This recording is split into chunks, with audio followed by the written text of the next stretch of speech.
ypww Lesson 12.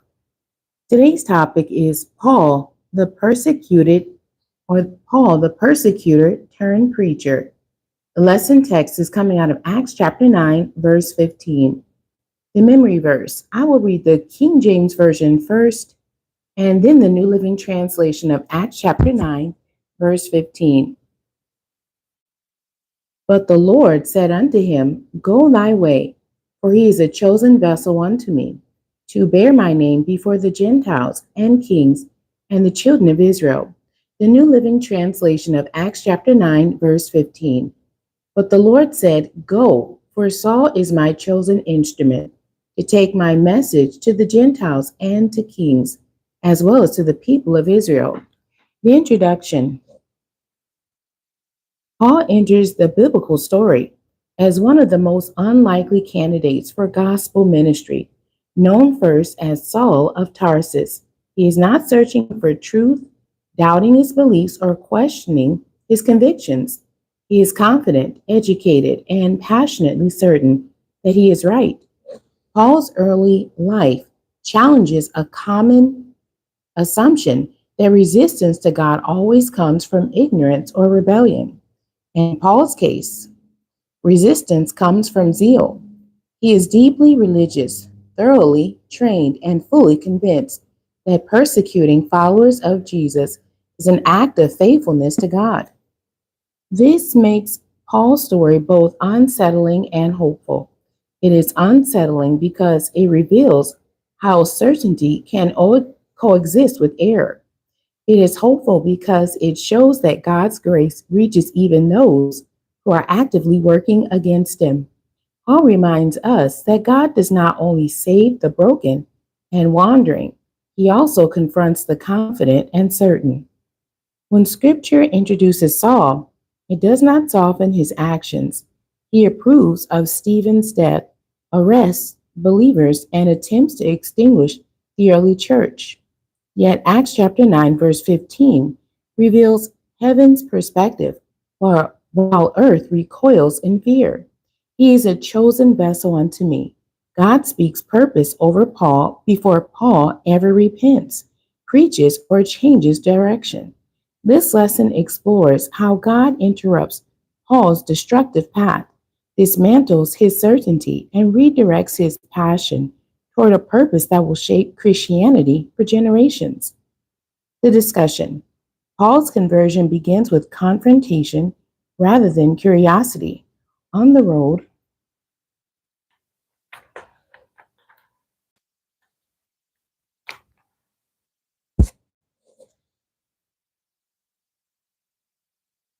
to Damascus, he is suddenly overwhelmed by a light from heaven and the voice of Jesus Christ. What is often overlooked is the way Jesus addresses him. Saul, Saul, why persecutest thou me? Jesus does not ask why Paul hates Christians or why he opposes a movement. He makes it personal. Paul learns that persecuting believers is persecuting Christ himself. In that moment, Paul's entire framework collapses. His actions, once justified by theology, are exposed as resistance to God. Paul's immediate response is telling. He does not argue or defend himself. He asks, Who art thou, O Lord? The man who thought he knew God realizes he does not fully know him at all. This moment reveals an often overlooked truth. Conversion sometimes begins not with belief, but with the recognition that our certainty may be wrong.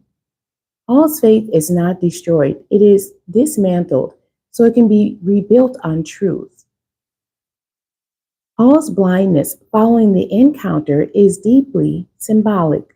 The man who believed he saw clearly is rendered completely unable to see.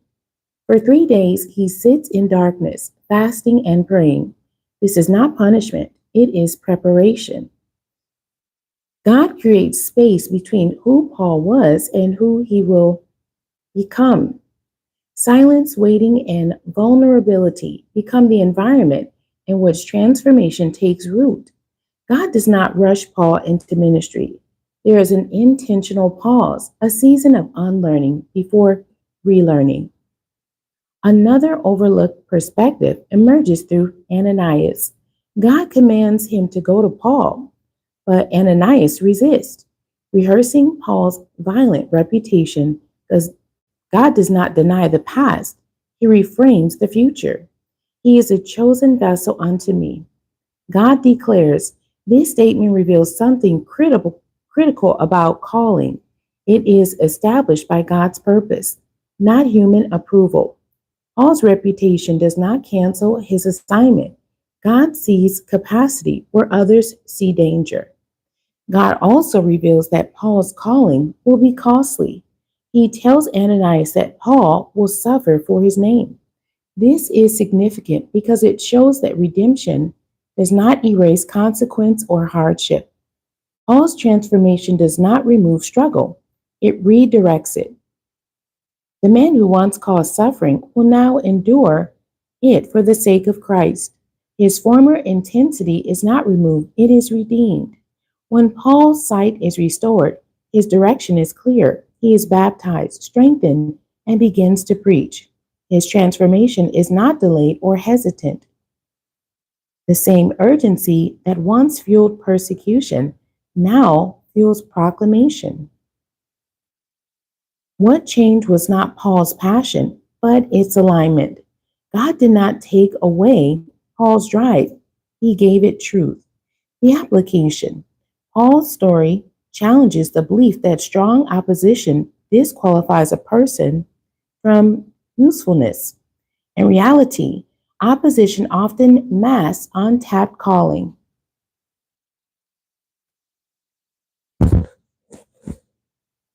Paul was not lukewarm.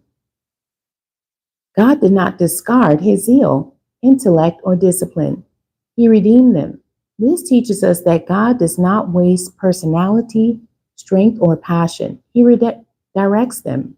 This lesson also reshapes how we view people who resist truth aggressively.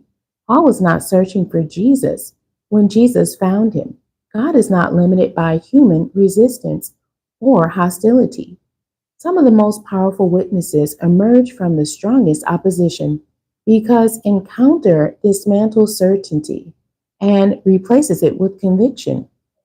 Paul's blindness reminds us that clarity often follows surrender. Before he could see rightly, Paul had to admit he was wrong. Humility became the doorway to purpose. This challenges believers to examine areas where certainty may be blocking growth and where pride may be resisting correction. Paul's life also speaks to those burdened by past harm they have caused.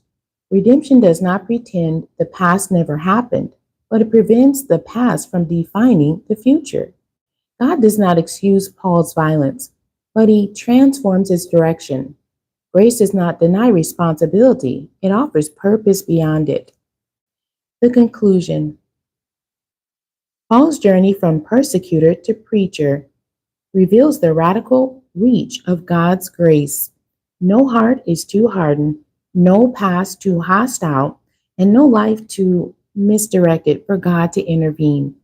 God did not meet Paul after he changed, he met him to change him. Acts chapter 9, verse 15 reminds us that God sees vessels where others see threats. While the church feared Paul, God had already chosen him. What looked dangerous became decisive. What once destroyed now built. Paul's life assures us that when God interrupts a life, he does so with intention. Redemption is not about erasing who we were, but about redeeming what we bring. When opposition yields to truth, it can become one of God's most powerful instruments for good. Questions for discussion. Number 1, why do you think God chose Paul while he was actually opposing the gospel?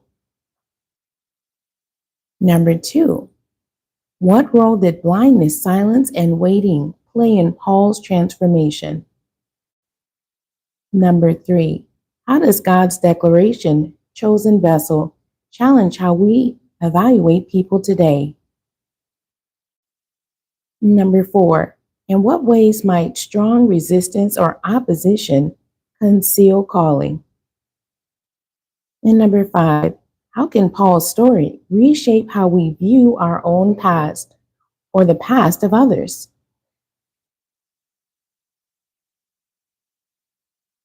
The end. God bless you, and thank you for joining me today.